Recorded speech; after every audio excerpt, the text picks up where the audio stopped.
दोस्तों आज की वीडियो मॉसफेट की टेस्टिंग पर होने वाली है कि मॉसफेट की टेस्टिंग कैसे करी जाती है, मॉसफेट को चेक कैसे करा जाता है मल्टीमीटर की हेल्प से।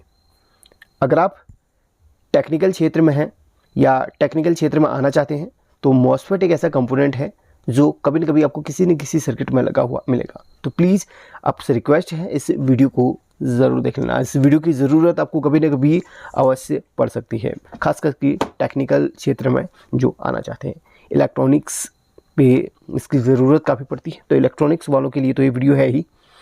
अगर आपको नहीं आता तो ही वीडियो देखें, अगर आता है तो यह वीडियो आपके किसी भी काम की नहीं है। MOSFET means metal oxide field effect transistor.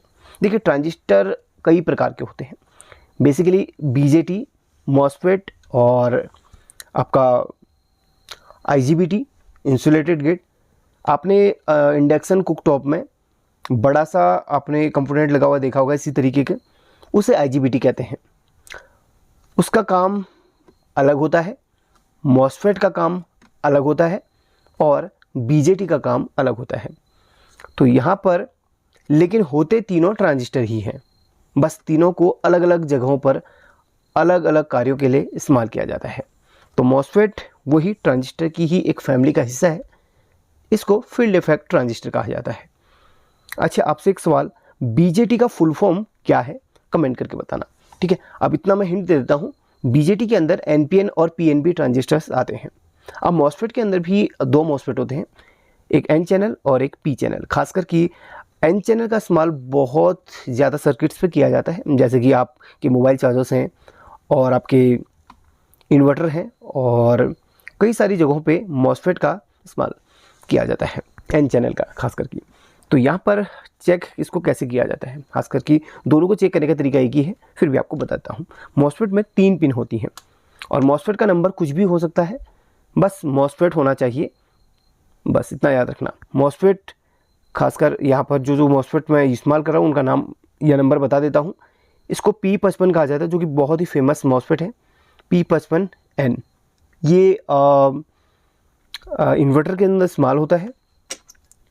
और IRF Z44 इसको कहा जाता है। IRF उसका पूरा नाम IRF Z44 है, तो शॉर्ट फॉर्म में Z44 P55 इस तरीके से बुलाया जाता है और ये भी इन्वर्टर के अंदर इस्तेमाल होता है। तो यहाँ पर चेक करने का जो तरीका है बहुत ही साधारण तरीका है। मल्टीमीटर को आप कंटिन्यूटी या फिर डायोड मोड पर रखिएगा, जहाँ पर आपके मल्टीमीटर में इस तरीके से बजर बजती है। ये येलो मल्टीमीटर में भी आप उसी मोड पर रखिएगा जहाँ पर बजर बजता है, उसमें डायोड मोड भी होता है। तो यहाँ पर जब भी आप ख़राब ट्रांजिस्टर को चेक करेंगे, पहले ख़राब ही बता देता हूँ, माफ़ कीजिए, ख़राब मॉसफेट को चेक करेंगे, अगर मैं बीच में ट्रांजिस्टर भी कहूँ तो इस चीज़ को इग्नोर कीजिए, क्योंकि ये ट्रांजिस्टर की ही फैमिली का एक हिस्सा है। इसको ये एक ट्रांजिस्टर ही होता है, लेकिन इसको मॉसफेट कह दिया जाता है। तो मॉसफेट का जो आप टुकड़े करके बोले तो metal oxide field effect transistor, ठीक है। चलिए, तो यहाँ पर देखिए सबसे पहली पिन इसमें गेट की होती है। मैं थोड़ा सा समझा देता हूँ क्योंकि मेरा काम तो थोड़ा समझाने का ही है, और डिटेल से इसके बारे में जानने के लिए, इसके कार्य कैसे करता है उसको जानने के लिए एक वीडियो मैं कमेंट बॉक्स में दे दूँगा, उसको जाके आप ज़रूर देख लेना।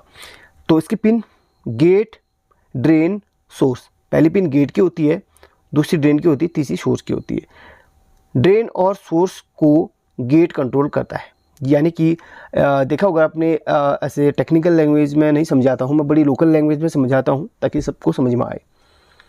जैसे आपने देखा होगा चलिए एक पेपर पेन की हेल्प से बता देता हूँ, बाकी डिटेल से आप दूसरी वीडियो को देख के सीख लेना। तो आपने देखा होगा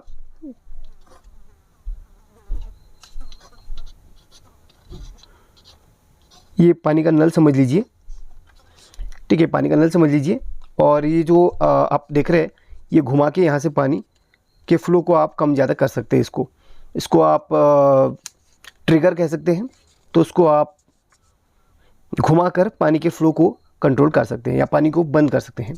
तो ये हम इसको गेट के नाम से जानेंगे, और यहाँ पर हम इसको ड्रेन बोलेंगे और यहाँ पर इसको सोर्स बोलेंगे। इसमें उल्टा होता है, असल में ड्रेन यहाँ पर होना चाहिए और सोर्स यहाँ पर होना चाहिए। तो यहाँ पर दो चैनल मॉसफेट दो प्रकार के होते हैं, एन चैनल और पी चैनल। इसलिए दोनों चैनलों में क्या होता है ना, गेट ड्रेन माफ़ कीजिए सोर्स और ड्रेन चेंज हो जाता है। तो इसलिए आपको मैं थोड़ा सा एक हिंट देके बता रहा हूँ तो यहाँ पर क्या होता है, गेट यहाँ पर ये ट्रिगर होता है और ड्रेन और सोर्स यहाँ पर ये फ्लो इधर को जा रहा है, ठीक है, ये इधर को जा रहा है फ्लो। जैसे हम गेट को ऑन करते हैं या इस ट्रिगर को ऑन करते हैं तो ड्रेन से सोर्स की तरफ को फ्लो बढ़ जाता है, या सोर्स से ड्रेन की तरफ को, वो तो एन चैनल और पी चैनल का बता दिया, अलग अलग में होता है, ठीक है।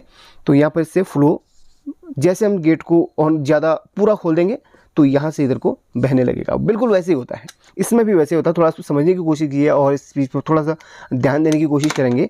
तो जो गेट की पिन होती है ये वोल्टेज को इधर से इधर लाने का काम करती है, अलग अलग चैनल पे अलग अलग कार्य करता है, लेकिन दोनों चैनल पर गेट का काम एक ही होता है, याद रखना। तो ये जो गेट की पिन है वैसे ही ट्रांजिस्टर्स पे होता है, वैसे ही आपकी IGBT पे गेट की पिन का होता है। तो गेट की पिन हमेशा इन दोनों को कंट्रोल करती है, इन दोनों को। अगर यहाँ पर गेट पे कुछ वोल्टेज मिलेगा तो यहाँ पर ये दोनों आपस में कार्य करना स्टार्ट कर देते हैं। तो इस तरीके से कुछ कार्य करता है, बाकी उस वीडियो को देख के आप डिटेल से सीख लेना। तो अब मैं आता हूँ सीधे टेस्टिंग वाले पॉइंट पे। अगर आप ये छोटी सी जानकारी समझ गए हो तो अच्छी बात है। अब टेस्टिंग करने के लिए जो गेट की पिन होती है वो बिल्कुल सेपरेट होती है, गेट की पिन बिल्कुल सेपरेट होती है। गेट की पिन का बाकी की 2 पिनों से कोई भी लिंक नहीं होता है। और बाकी जो सोर्स और ड्रेन की पिन होती है, ये पिन है हमेशा, मैं आपको थोड़ा सा जूम करके दिखाना चाहूँगा। ड्रेन और सोर्स जो होता है उनमें कुछ डायोड वैल्यू दिखाई देनी चाहिए, देखिए किस तरीके से, कुछ इस तरीके से। लेकिन ये जो वैल्यू है आपको सिर्फ एक ही तरफ से आनी चाहिए। मैं आपको दिखाता हूँ किस तरीके से। ये देखिए, सोर्स टू ड्रेन, आपको अगर आप सोर्स पे मल्टीमीटर का प्रेस या रेड प्रोब रखेंगे और ड्रेन पे आप ब्लैक प्रोब रखेंगे तो ये डायोड वैल्यू आपको आनी चाहिए। अगर इसी प्रोब को आप इस तरीके से पलट देते हैं तो यहाँ पर कोई भी वैल्यू आपको नहीं दिखाई देनी चाहिए। अगर ये वैल्यू कुछ दोनों तरफ से आती है तो आपका मॉसफेट ख़राब है। जैसे कि इस मॉसफेट में आपको दिखाना चाहूँगा, ये ख़राब मॉसफेट है, तो इसमें आपको इस तरीके से भी कुछ वैल्यू दिखाई दे रही है और बिल्कुल पलटने पर भी वैल्यू दिखाई दे रही है। और साथ में अगर गेट के साथ में इस पिन को दिखा रहा हूँ तो ये शॉर्ट बता रहा है, तो गेट के साथ में इस पिन को ये शॉर्ट बता रहा है। तो देखिए इसकी सारी पिनें आपस में कनेक्टेड हैं, लेकिन जो सही मॉसफेट होता है उसमें गेट के साथ में किसी और में कोई भी यहाँ पर वैल्यू नहीं आती है, ठीक है।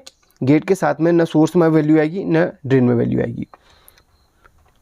गेट का तो कोई लिंक ही नहीं होता इन दोनों से। गेट का लिंक सिर्फ जब इसमें वोल्टेज पड़ेगी तब जाके यहाँ पर ये दोनों कार्य करने लगते हैं, इतना हमेशा याद रखना। तो मल्टीमीटर से चेक करोगे तो इस तरीके से कोई वैल्यू नहीं आएगी तो सिर्फ इसी तरीके से आएगी। ब्लैक प्रोब बीच में रहेगा, रेड प्रोब सबसे लास्ट में रहेगा, तो यहाँ पर ये वैल्यू दिखाएगा। वैल्यू कुछ भी हो सकता है, लेकिन वैल्यू बहुत कम नहीं होना चाहिए। 50, 60, 70 इस तरीके से वैल्यू नहीं आना चाहिए। वैल्यू ज़्यादातर 400, 300, 350 से ऊपर ही आता है, 500 करीब आ सकता है या उससे भी ज़्यादा हो सकता है, अलग अलग मॉसफेट के हिसाब से, याद रखना, ठीक है। मैं फिर से समझा देता हूँ। आपके ड्रेन और सोर्स की पिन, सोर्स टू ड्रेन जो वैल्यू आएगी वही आपके मॉसफेट को सही बताएगी। बाकी इसके अलावा, ये कंडीशन देख रहे हैं, इसके अलावा किसी और कंडीशन में कोई भी वैल्यू आपको नहीं आनी चाहिए। जैसे कि इसमें देखिए, इसमें चेक कर रहा हूँ फिर भी वैल्यू आ रही है, उल्टा कर रहा हूँ तो भी वैल्यू आ रही है, इसमें देखिए शॉर्टिंग बता रहा है, तो ये मॉसफेट ख़राब है, याद रखना। अगर आपको ये जानकारी पसंद आई हो तो वीडियो को ना शेयर ज़रूर कर देना। लाइक करें ना करें वो आपकी मर्जी है, शेयर करेंगे तो कई लोग सीखेंगे, कई लोगों को थोड़ा जानकारी मिलेगी। बाकी मॉसफेट कैसे कार्य करता है इसको डिटेल से जानने के लिए इस वीडियो के जो कमेंट बॉक्स में वीडियो मिल रहा है ना, तो उस वीडियो को ज़रूर देखना। उस वीडियो से आप थोड़ा सा और सीख जाएंगे, वो आपके लिए फ़ायदेमंद ही रहेगा। कमेंट करके बताना ये वीडियो कैसा लगा। Thank you.